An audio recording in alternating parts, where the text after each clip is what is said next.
நீங்க தான் சாமியா இருந்து என்ன இந்த போட்டியில ஜெயிக்க வைக்கணும். ஆமாங்க, அந்த ஆசினி நம்ம தாரணி இந்த போட்டியில ஜெயிக்க மாட்டான்னு ரொம்ப நக்கலா பேசிட்டு தெரியறா. அவ கழுத்துல நம்ம முத்து தாலி கட்டவே இல்லைங்க. ஆனா தாலி கட்டிட்டான்னு போய் சொல்லி அவன் நம்ம வீட்டு காம்பவுண்டுக்குள்ளே குடிசை போட்டு தங்கி இருக்கிறது மட்டும் இல்லாம இப்போ நம்ம தாரணி கபடி போட்டியில ஜெயிக்க மாட்டான்னு திமிரா பேசிட்டு தெரியறா.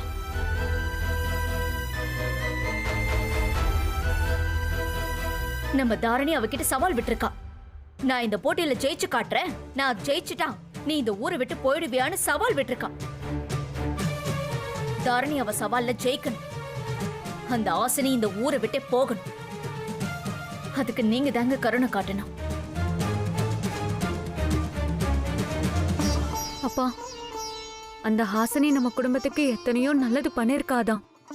அது எல்லாமே வெறும் மன்னிப்புக்காக தானே எங்களுக்கு ரொம்ப லேட்டா தான் தெரிஞ்சது. உங்க சாவுக்கு காரணமா இருந்தவ இந்த ஊர்ல இருக்கவே கூடாதுப்பா. அதுக்காகவாவது நம்ம தாரணி இந்த போட்டியில எப்படியாவது ஜெயிக்கணும். நீங்க தான்ப்பா எப்படியாவது தாரணியை ஜெயிக்க வைக்கணும்.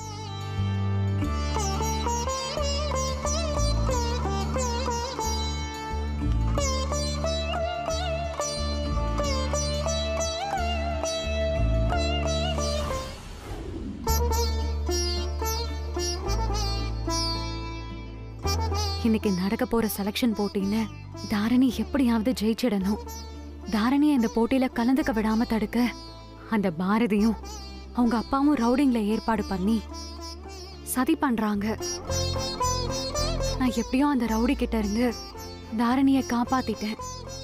ஆனாலும் பாரதியும் அவங்க அப்பாவும் திருந்துவாங்களான்னு எனக்கு தெரியல. இப்ப போட்டி நடக்கிற கிரவுண்ட்ல கூட தாரணிக்கு அவங்க வேற ஏதாவது பிரச்சனைய உண்டு பண்ண நினைப்பாங்க. அப்படி நினைச்சாங்கன்னா நீங்க சாமியா இருந்து அவங்களோட சதியில தாரணிய மாட்டிக்காம பாத்துக்கோங்கம்மா. தாரணி எப்படியும் இந்த போட்டியில ஜெயிக்கணும். அவ இந்த போட்டியில ஜெயிச்சா அவ நேஷனல் டீம்ல கலந்துக்குவா. அது மூலமா அவளுக்கு பெரிய லைஃப் கிடைக்குமா. நான் கிடைக்க வைப்பேம்மா. ஆனா இந்த போட்டியில அவ ஜெயிச்சுட்டா என்னை இந்த ஊரை விட்டு போகணும்னு சொல்லிருக்காங்க.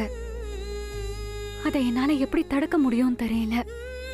ஆனாலும் தாரணி இந்த போட்டியில ஜெயிக்கணுமா. நீங்க தான் அவளை ஜெயிக்க வைக்கணும்.